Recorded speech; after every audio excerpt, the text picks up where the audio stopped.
ውጭ ሀገር እንግዶች ኢትዮጵያ ሲመጡ ከዚህ ቀደም ከምናደርገው ልምምድ ትንሽ ወጣ ባለ መንገድ ሰርከስ፣ የኢትዮጵያ አርት፣ የኢትዮጵያ ትራዲሽናል ምግቦች ከቀረቡ በኋላ መጨረሻ እንኳን ለሰዎች ስጦታ የምንሰጠው አርት ነው። የፎቶአቸውን በቆዳ የሚሰሩ አንድ ሰው ብቻ እንዳልጠራ ብዬ ነው፣ ብዙዎች ይኖራሉ። አርት ነው የምንሰጠው ለሰዎች። ኢትዮጵያ ውስጥ የሚሰራ ከፍየል ቆዳ እያልን ማለት ነው። አርት እንወዳለን፣ አርት እናደንቃለን።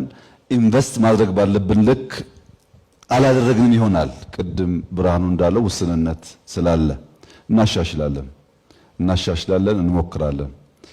ግን እንጦጦም እንደተባለው እዛው 6 ኪሎም እንደተባለው ሙከራዎች አሉ። በጣም የሚገርመው ነገር በሚሰራው የጫካ ሳተላይት ከተማ ዋናው እዚህ ከተማ ሆናችሁ የምታዩት ትልቁ ግራንድ ሰርክል ሃል ግማሽ አካሉ የአርት ጋለሪ ነው። እና ቅድም ሲነሳ ይገርመኝ ነበር። እንኳን ለዛሬው ለነገው እንኳን አስበን ጋለሪ እያስቀመጥን ስለሆነ የፍላጎት ጉዳይ አይደለም። አርቲስቶች አስደናቂ ጭንቅላት ያላቸው፣ የመፍጠር ብቃት ያላቸው፣ ልዩ ተሰጥኦ ያላቸው ሰዎች ናቸው። በዛ ልክ ደግሞ ቀበጦች ናቸው። ይሄን ማወቅ አለባችሁ እናንተ። ባህሪያቸው እንደዛ ነው። ኖርማል ሰው የሚመላለስበት መንገድ አይመላለሱም። ኖርማል ሰው የሚያስብበት መንገድ አያስቡም። እነሱ ለመፍጠር፣ እነሱ ለማሰብ፣ እነሱ ለመስራት አንዳንደኛ ከምንሄድበት መንገድ ወጣ ያለ ኢንቫይሮንመንት ይፈልጋሉ። ያንን ማሟላት ለኢትዮጵያ ቀላል አይደለም።